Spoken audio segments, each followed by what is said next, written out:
super excited to announce our speaker tonight, Dr. Nancy White. I've known Nancy now for a long time. And I'm going to read her bio so I don't leave anything out, and then I'll comment on a personal note. She holds a doctorate in clinical psychology and is licensed in Texas as a psychologist, marriage and family therapist, and an advanced addiction counselor.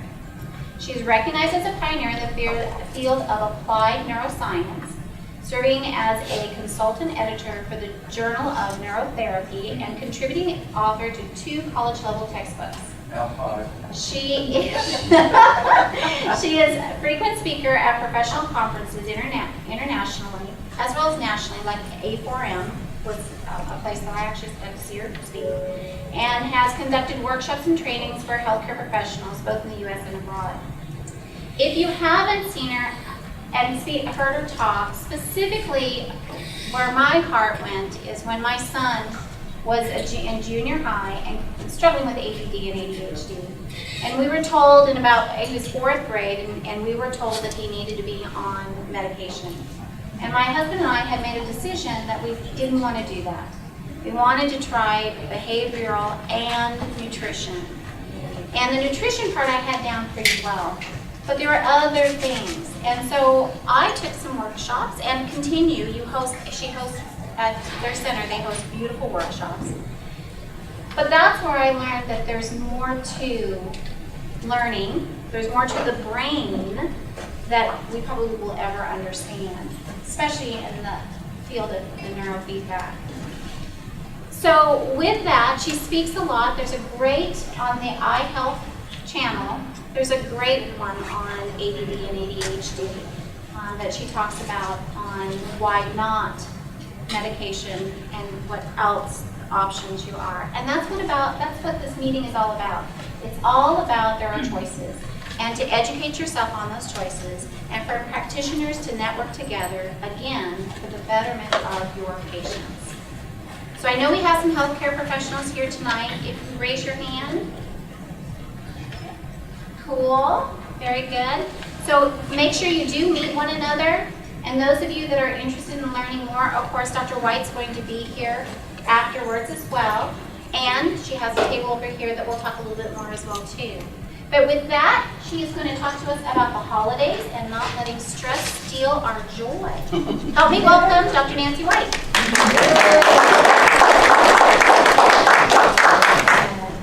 Thank you, Suzanne. So I will announce at the beginning, I'm totally against medication. Yep. Good, yeah. So my life is sort of dedicated to finding better ways to accomplish the same kind of outcome. So Suzanne asked me to talk about the holidays. And to me, if I said to you all, we've got 24 more days till Christmas. What do you feel and what do you think? I mean, most of us don't have just great joy in that. There's all kinds of stress that enters in that picture. And that stress comes from a lot of different things of the past. I love this picture. It was like, to me, that's Christmas. It's like, you know, what are you going to do? And you don't want to, I really don't want to do anything. I just want to sort of enjoy it and don't have any expectations of me. Just let me enjoy it. But that's not what it's about. I mean, I don't know if you all are old, you're certainly not as old as I am, but I don't know if you're old enough to remember Norman Rockwell. But when I think of Christmas, I think of all the Norman Rockwell paintings of Christmas. And that's my expectation of Christmas. It's never met. So we make the best of it, and we smile when we can. So what we find is that there's a lot of underlying problems that people have that get exaggerated in the stress of Christmas. with the expectations of you, the expectations of the gifts, for the expectations of the perfect gift, and we could go on and on and on and on of things that are expected of you at Christmas, or that you expect of yourself at Christmas. So we have enormous traffic. We were just talking about, Leonard and I left the office at 3:30 today. You'd have thought it was 5 o'clock on Friday afternoon. It was unbelievable at 3:30 on Thursday afternoon. Well, that creates stress. And anything that creates stress negatively affects us on multitudes of levels. Physically, emotionally, attitudinally, relationally, I mean, it's bad news. So we can't get it all done. We try to act like it's okay, and we try to have a happy face about it, but it doesn't work too well. So we get triggered by a lot of holiday pressures. And if you have any underlying problems, then they get exaggerated. You know, and multitudes of people have underlying problems of depression, or we could call it dysthymia, and panics, and etc. And I just read again something that I had read many years ago, but I just read this week, and I'm not even sure why it came up on my internet, but the fact that in the year 2000, JAMA, the Journal of the American Medical Association, published some research that showed that 225,000 people a year are dying from medical interventions. And this was the Journal of the American Medical Association. And then they went ahead to say in their report that that meant that 2.25 million died from this every year. Well, I think it's much higher than that now, because I think we're much more into medication for everything. I mean, that you name it, we've got a medication for it. So that to me just spurs me on to figure out other ways to deal with the underlying stresses that get so exaggerated when we're dealing with holiday pressures. You know, we get a lot of complaints about sleeplessness, and then people are overeating. They go to parties and they love the sugar table and the alcohol table, and it just goes on and on from there. So we do what we can do to avoid that, but most of us don't avoid it really too well. So what we can do is we can look and see what can we do to minimize it, because there are things we can do to minimize it. One of the things that I find is the most important, that I work with a lot of patients about and don't have much luck with, are thought patterns. They get on subjects and they ruminate and they go over and over the same damn thing. I mean, this one guy, he says, I'm 25 years old. It's like, and? And it's like, I don't know what he thinks he should be at 25, but it ain't where he is. So, I tell him, I said, one of the things that I did many years ago before I was ever introduced to the field of psychology, I said, I realized that I had this subject that I was thinking about, and it really bugged me, and I ruminated over it, and I went over it and over it, and I had the wisdom somehow to recognize I was doing it to myself, that it was my thoughts. It wasn't even out there. It was what I was afraid was going to be out there. And so with that, I thought, okay, what can I do? Well, I pat myself on my back for my wisdom, because at that point I never even heard of anything in the field of psychology called thought replacement, but that was the only thing I could think of to do. It's like, I gotta find some way, because I knew that the whole psyche abhorred a vacuum, so I knew I had to put something there. I couldn't just say, don't think about it. It wasn't gonna work. So what came to my mind was, I thought, what can I do? And I thought, the 23rd Psalm. I don't think I've thought about it since I was in high school. So I went and found a Bible, and I read the 23rd Psalm, and I thought, oh, this is good, you know. It's got a lot of power because it's really old, and it's very supportive, and it's very spiritual, and it really might do the trick. And plus the fact it was long enough that I had to focus on it in order to remember it. And it was short enough that I could remember it. So I sat and I memorized it, and I can even recite most of it now. Yea, though I walk through the valley of the shadow of death, I will fear no evil, for thou art with, etc. It's still, I went over it so many times. And so every time those thoughts came into my mind, I would start reciting the Lord's, the 23rd Psalm. And if I got to the end of it and I went back to the silly thoughts, I started again. It took me about 6 months, and I really haven't thought those thoughts since. It works. Well, I try to get patients to do it, and I say, you know, you can control your thoughts, but you have to figure out your own method for how you're going to do that. Well, that's one of the major things you can do, especially with anything, but especially in the holidays when the stress exaggerates everything negative in your life and everything in the future that you're afraid is not going to happen or is going to happen. So there's a lot we can do to be mindful about what we're doing. And one of the things that we are aware of, especially in the field of psychology, is that our thoughts attract things. I don't know exactly how, but I think it's with a frequency and a resonance. And it sort of, sure enough, what we think about just happened to us. And it's like, oh shit. So we need to figure out what we can do to work with our thoughts. One of the things that, I don't know, how many of you all remember Masaru Emoto? I assume there's a few of you, since you didn't raise your hand, I assume there's a few of you that don't know who Emoto is. Emoto, unfortunately, is no longer on the planet. I don't know how he died because he was a pretty young man, but he did.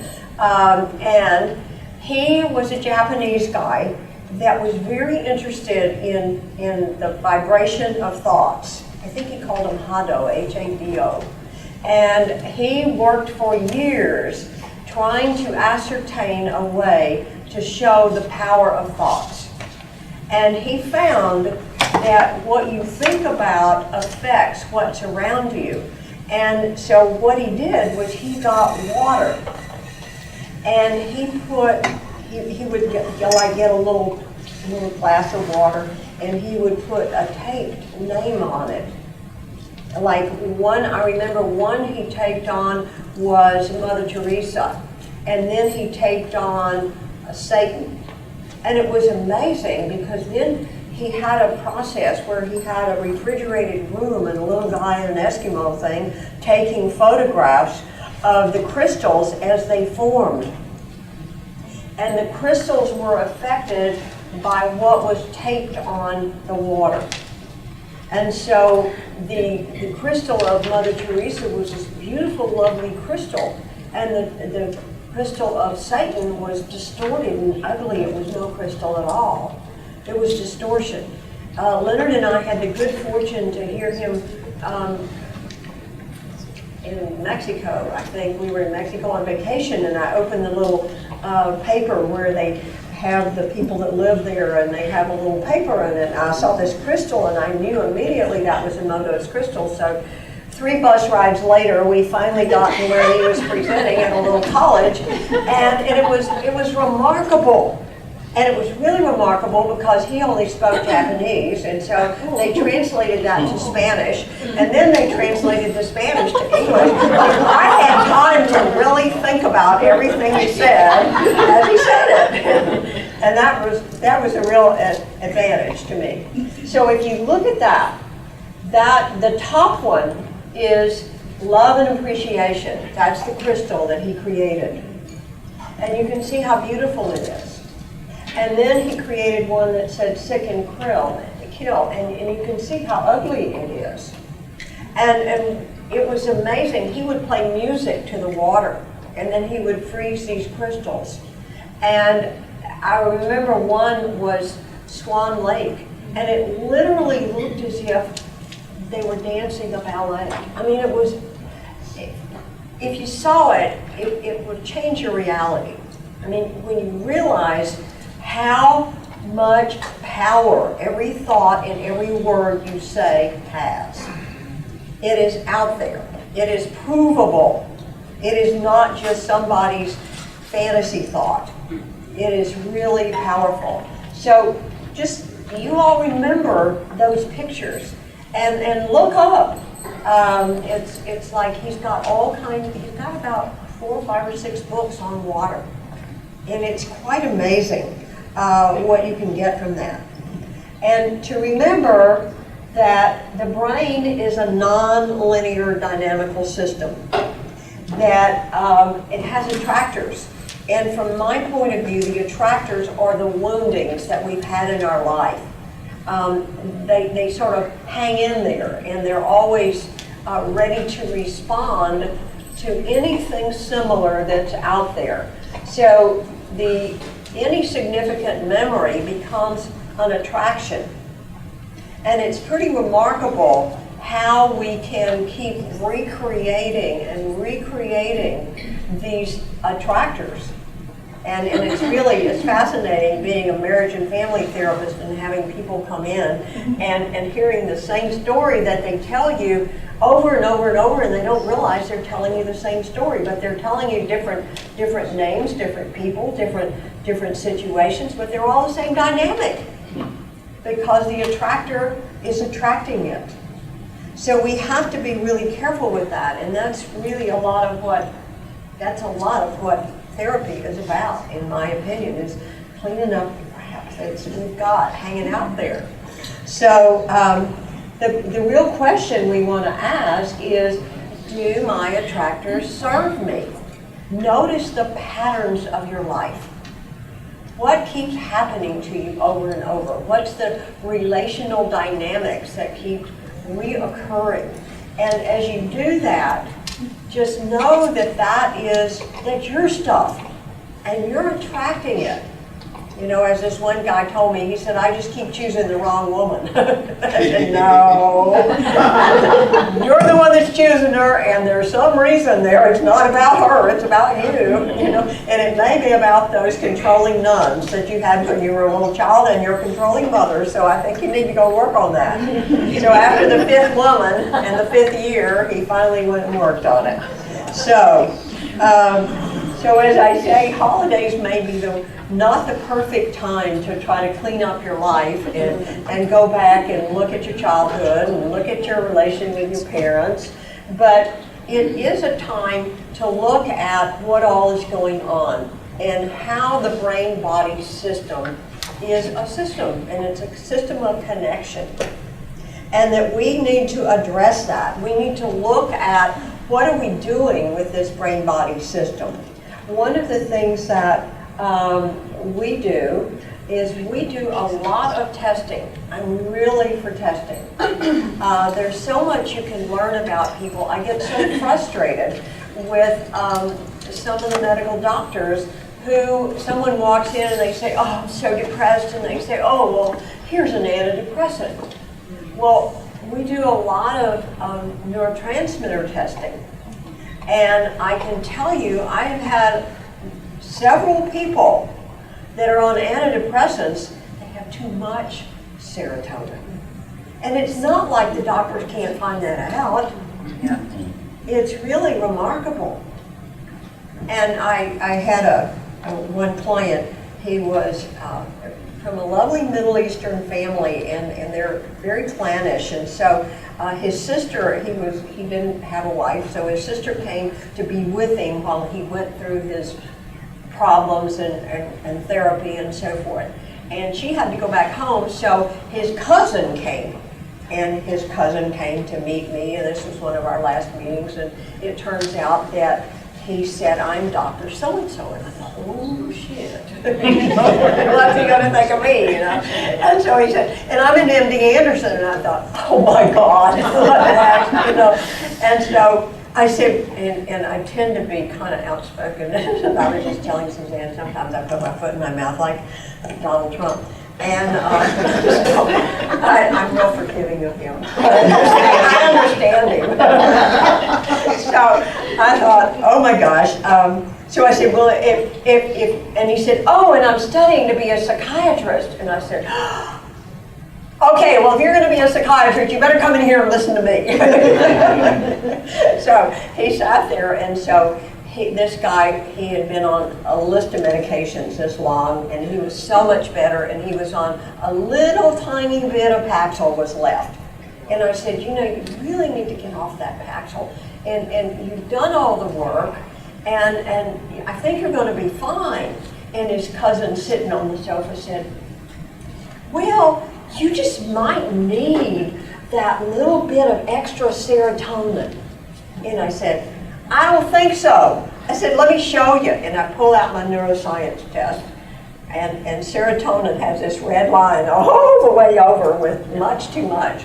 And he looked at me like, oh my God, you're magic. He said, where did you get that? I said, well, there's the testing we do. He said, really? Well, we talked on, and when he got ready to leave, he said, did you ever think about being on Dr. Oz? No. So I'm really delighted that Transformation and several other people in town do these kind of presentations, because every now and then we do have some medical doctors show up, and they need to learn what's available, and they're not taught that in medical school, that's for sure.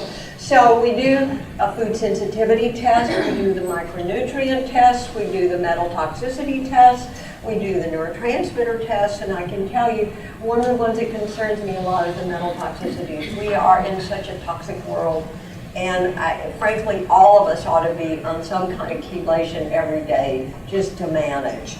So, Dr. White, what test do you prefer for the metals? Do you do a hair or do you do serum? we do urine.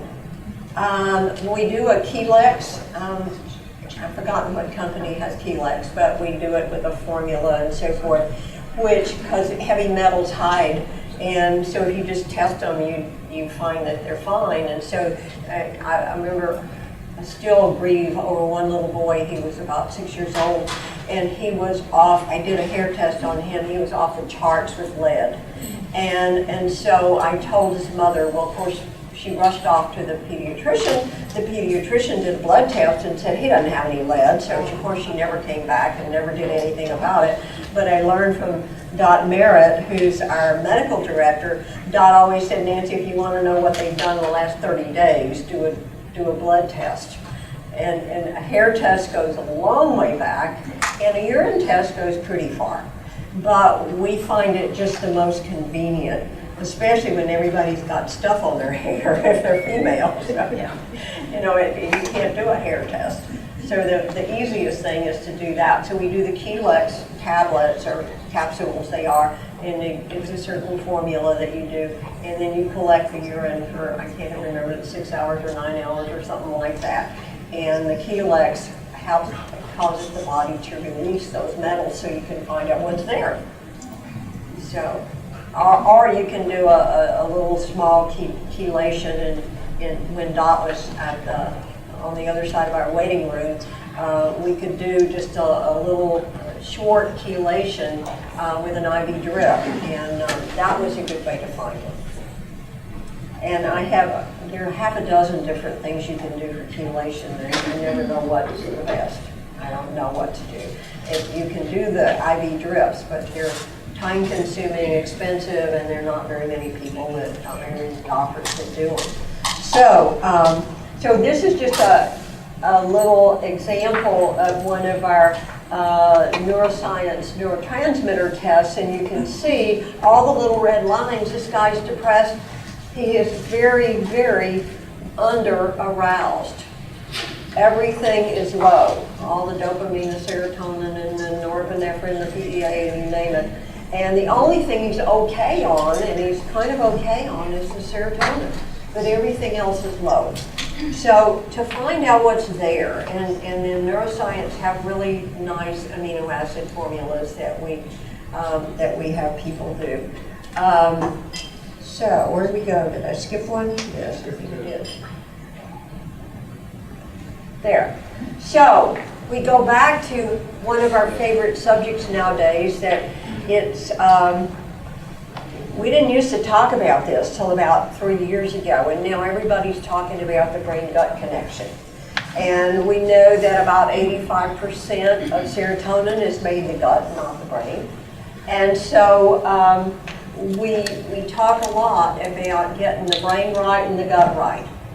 And so if our gut's not right, it can be the source of our depression. It can be the source of our anxiety and behaviors and so forth. So it's really important to begin to look at the whole system and not just what you do with your mother and what's your relationship like now and you know, where's your neurotransmitters. It's like it's the whole system of everything, and you got to look at everything. So we know that if the brain's not right, it doesn't deliver the right messages to the gut, and if the gut's not right, it's not doing what it needs to do for the brain, and so that needs to be fixed. And so we've got all the little friends that are in our gut, and there's lots and lots of them, and they've got to be in good balance. All the little bacteria and the candida, and if they're not in good balance, then what's going to happen is we're going to have inflammation, and we're going to have leaky gut, and we're going to have all the things that you're hearing about. But you got to really work with what's there and see what's inside you. We've got a vagus nerve that it's very connected to the brain, and all that little kind of yellow thing that goes all the way through, goldish. It goes all the way from the brain, all the way to the gut, all the way to the anus. It's like you gotta appreciate what's there and how it's all talking to itself. So if you've got a lot of stress, then it affects and upsets the HPA axis, the hypothalamus, the pituitary, and the adrenals. So it produces too much cortisol. And again, you just got to be in good balance, but you've got to address it, because chemical signals are put out there, and if you ignore them, you just go down, down, down. And you blame other things, and then you get an antidepressant. And that fixes everything, you know that. So it's important to develop and support a really healthy gut, and to pay attention to our diet. We make a big deal about the food you eat at our office. And I know that just recently Dr. Osborne was here, and he was talking about his gluten, and so I really have begun to believe that gluten is really toxic for most of us, and now that glycophosphate has been added to all of our wheat and everything else, it's like that when I was a little sloppy with the gluten, but I was doing pretty good. But when I heard they were putting Roundup on the wheat, I thought, I don't need this anymore, and I really don't eat any more gluten. So we need things like probiotics and digestive enzymes, and where'd it go? I lost something there. There. This is, to me, you got one of the best sources sitting right here. Is we are very fortunate with people that we have in Houston with Transformation. And we're fortunate we've got SpectraCell. We're fortunate that we can go and hear presentations, and that these companies are so generous and so out there for us. And they're really good at educating us about what's there and what we need to do. So what we do at our office is besides all the testing, it's not just find out what's there, then what are you going to do about it? So we have a lot of therapies that are designed really to improve the mood and so forth. Our biggie is the Nexalin. It's a transcranial electrical stimulation. It's been FDA cleared. It's non-invasive. It's capable of normalizing the chemistry. It stimulates the hypothalamus with the frequency. and a very specific waveform, and there are no serious side effects. We've had hundreds of people go through it now, and I can't think of any of them that's had a negative side effect. Sometimes for a few days, as they sort of are detoxing whatever is there, for a few days, and I'm talking about 3 or 4 days, they will feel more negative, but then it quickly goes away, and the hypothalamus to me is really magical. The hypothalamus, I think we don't even have a clue how important it is. And you're not going to find it in research, and you're not going to find it in neuroanatomy books, but there's something that it kind of drives the core of who we are. And I say to people, I can't tell you about it because we have never had a population of people where we have just focused a therapy on the hypothalamus. And I see just remarkable things happen with people, and it's as if the brain-body system decides what's going to change first. And so we have wonderful things happen with that hypothalamus. It regulates. We know that it's often called the brain's brain, but it's more than that. And I can't even tell you what's more. Leonard and I wrote a chapter on it. Leonard did all the research for it and so forth, and he even found something back in the 1930s that seemed to be a little more information in the 1930s than we even know now about the hypothalamus. So that's a really remarkable treatment that we are able to use. It's very simple. You take a nap for 40 minutes every day for 2 or 3 weeks, and your life changes for the better. It's like, as a therapist, and having been trained for all those years and so forth, and to suddenly find that I didn't do anything except put a little thing on their head and behind their ear, and their life changed. It's like, whoa, okay. It's FDA cleared for depression, anxiety, and insomnia. And it's wonderful what can happen with people. Here is just a pre-post Nexolin.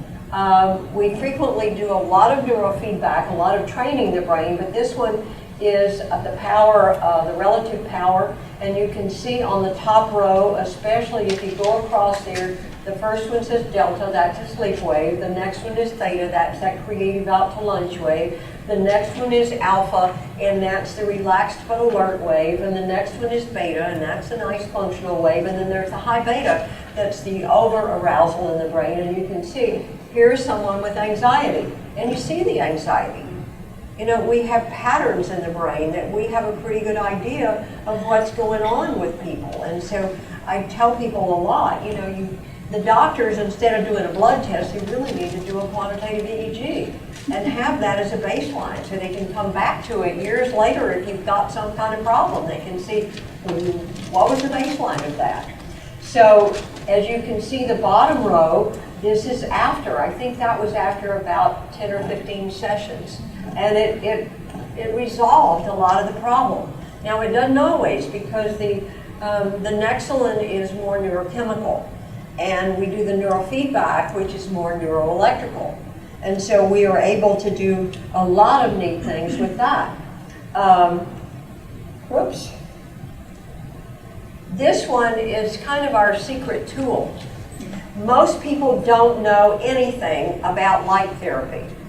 All they know about is seasonal affective disorder. You know, people get depressed in the far north in the wintertime, and they put you in front of a bright light. And if you do the bright light every day, you feel better. If you miss a few days, you don't feel better anymore. But this particular machine, I was fortunate to be at a conference 35 years ago. And Dr. John Downing, who had been the president of the College of Syntonic Optometry, which we probably have never heard of in this room anymore, but syntonic optometry is using light and color and for remarkable healings. And so he developed this machine. He had backers, he had investors, and he was way ahead of his time. And he had just done this machine when I came across it and bought it. And not too long after that, his investors, it just, people didn't get it, and nobody was buying it, just me, And so people would say, I don't get it, why would I spend that kind of money for light, But the investors finally said, close it down. So there aren't any more. And it was interesting, I was looking for something on the internet a few months ago, and something popped up called chronotherapy, and I thought, chronotherapy, what is that? And so I started looking at it, and it looked like a really cheap version of what I had, and I thought, who's putting out this? And it was Columbia Medical School. And so out of curiosity, I looked up to see what chronotherapy was, and it was really sort of to change the time you go to bed at night and the time you can go to sleep, and to change that pattern, which isn't nearly what this will do. So I will tell you what this will do, because it's rather amazing, and it's quite true. When you have a lot of stress in your life, and when you have some mild head injuries in your life, what happens is your vision field begins to close in. And you can measure this. And we have a whole thing we used to measure, but it took about an hour and a half to do it. And then after we've done the therapy, we measured it again, and it opened the vision field. And so it was like 3 hours of work, and it was like, that's what's gonna happen. So we quit spending that kind of time and that kind of money. So, but what happens is that the stress of life closes your vision field down. So it's like looking at the world through a knothole. And even if you're a farmer out on a tractor, if you've had a head injury, you are not getting enough light. And light is nutrition for the brain. And so if you're not getting enough light, what are you going to do about it? No one really knows, except Dr. Downing knew. It's a light that with an optometric lens, and it has a frequency, and it has a wavelength, which is a color. So we can dial the color, we can dial the frequency, and if you sit there, and there must be something about a flashing light as opposed to a solid light, because they sit people with seasonal affective disorder in front of these bright lights, full spectrum, but it doesn't hold. This holds, and it can be really good for depression, but more than anything, you're going to be healthier if you do the light.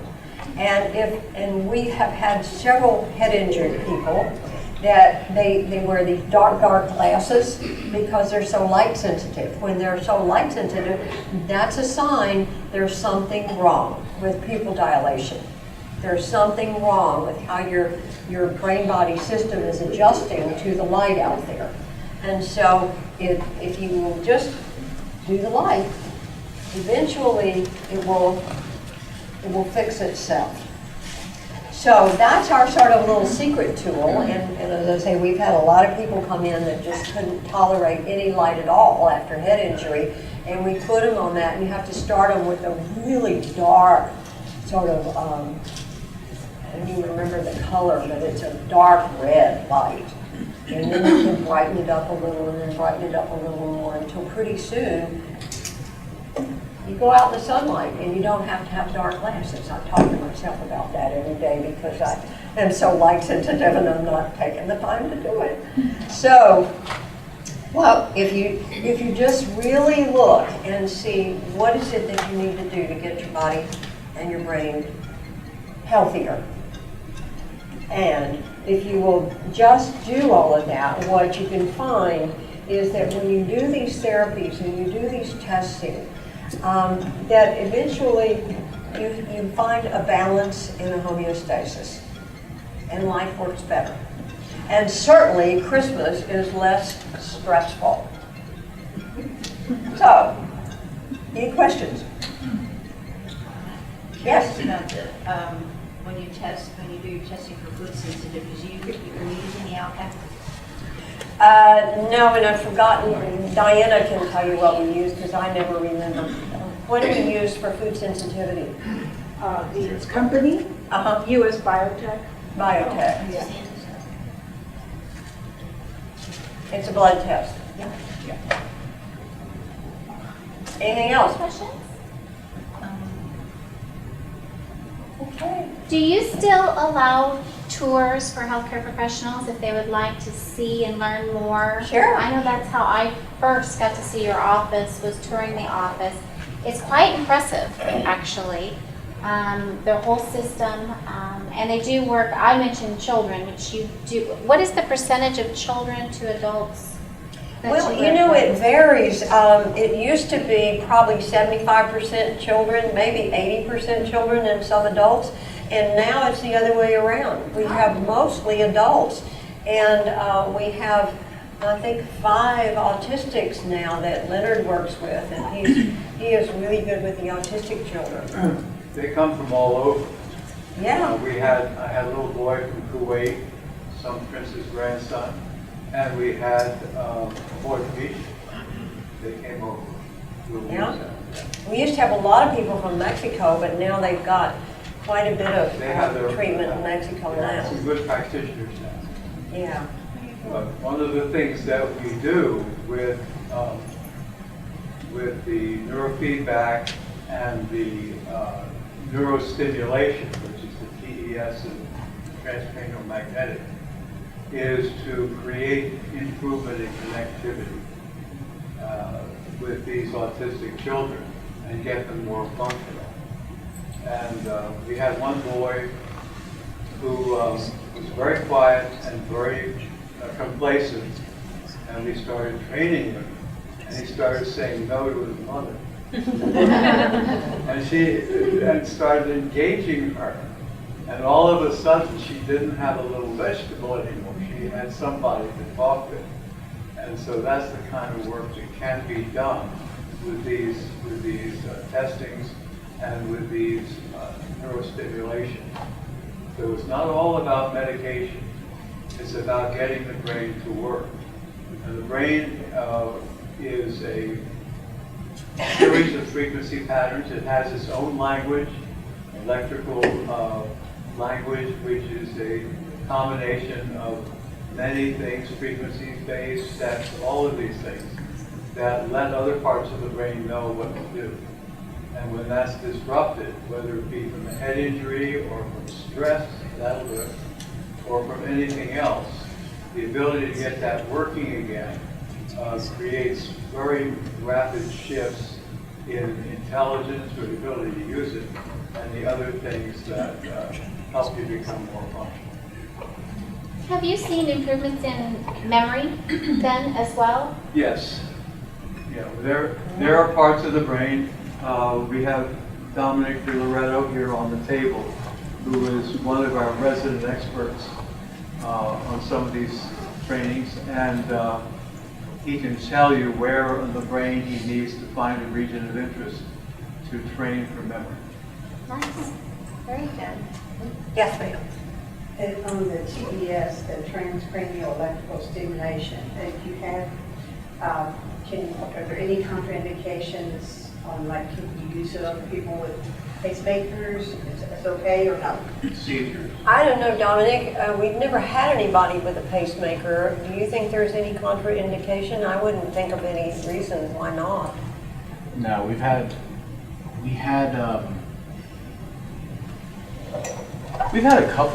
a couple kind of random, like, unique individuals in basically how we do it. Is we just kind of, we've tried it and everything has seemed okay. I think we did have a pacemaker like a year ago, Uh-huh. and it was okay. It's just real mild It's a and very mild. yeah.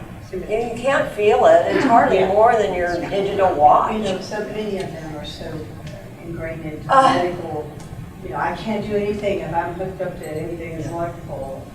So, Well, you know, that's not- You've got the Neurostar, which is a neuromagnetic stimulation, and it is so powerful. I mean, it's kind of scary and uncomfortable, as I understand. But this one, you just take a nap.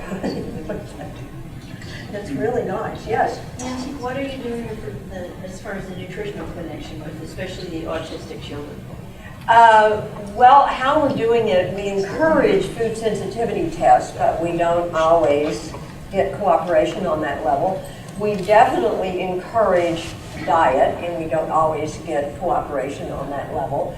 And we encourage everybody to avoid pesticides and to buy organic and to avoid gluten, and, you know, a lot of that kind of thing. And then if they have the food sensitivity, if they will take that test, that helps a lot to give them something they can look at. Even some of the kids will, when they can see it and see that it's some objective test, somehow it's different from mama telling them they shouldn't eat that. Right. So anytime we can get them to test. But Many parents are surprised when they come to us, they're surprisingly sophisticated about their children and what they should eat. If you have patterns where a kid will eat nothing but broccoli and oatmeal, or something like that, and rejects a lot of the good food, you really have to be very creative with that.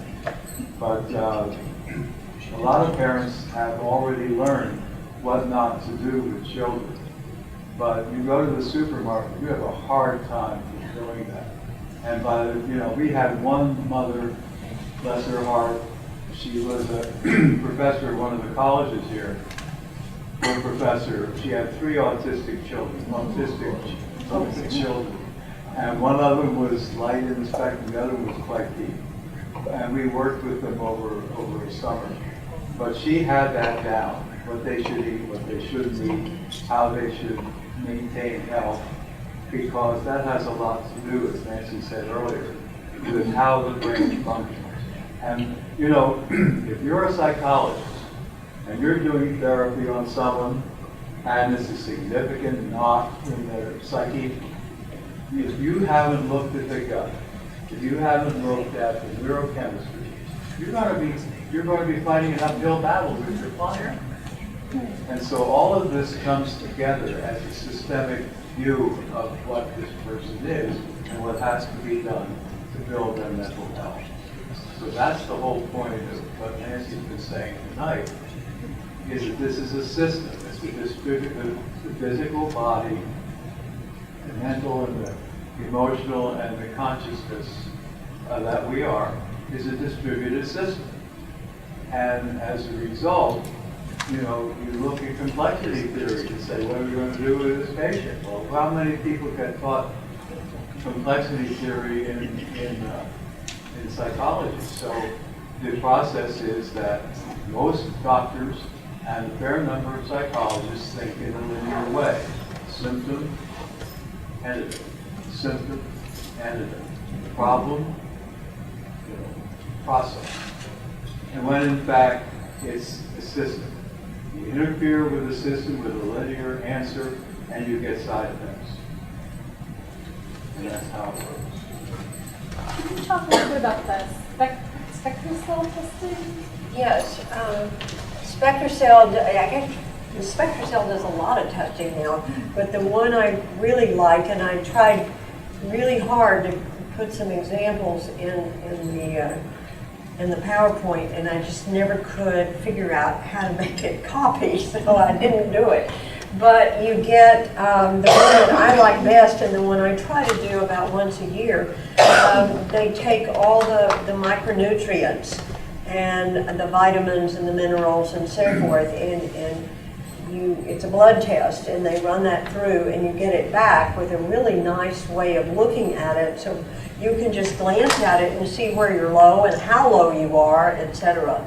And then they also will make suggestions as to repletion, what you can do to do it. And I know that I make a big deal about vitamin D3 and how important it is for respiratory, and I go on and on and on and on. And I ran out of vitamin D3 about 2 or 3 months ago, and I just think I'm going to order that, and I didn't. And so it was time to do my SpectraCell. I did, and I got it back, and I was really low on vitamin D3, and within 3 days, and I don't know whether it's mental or actual, but within 3 days, I had a respiratory problem. So it's like, it's valuable to find out, where you are with all of that. And SpectraCell is right out here on the other side of Beltway 8. And so Leonard and I will go out there and we'll send patients out there and they'll pull your blood at SpectraCell and Diana writes up all the orders and we get it back in about 2 weeks or so. And Transformations is one of the primary people that we look at in terms of creating and maintaining gut health. These guys are tops. They have all the probiotics and all the digestive enzymes and so forth. Yes, Carol. Following up on the discussion with the gut, the brain, and the different ways that you may suggest to parents and others about eating. I think it's somebody who's completely non-compliant with the diet. How, and this is just the linear solution, do you still see improvement with some of these other therapies, or, is it minimal because they're just not taking care of this other side of it? We definitely see improvement, but we don't see the complete resolution that we frequently do otherwise if we have a really compliant patient.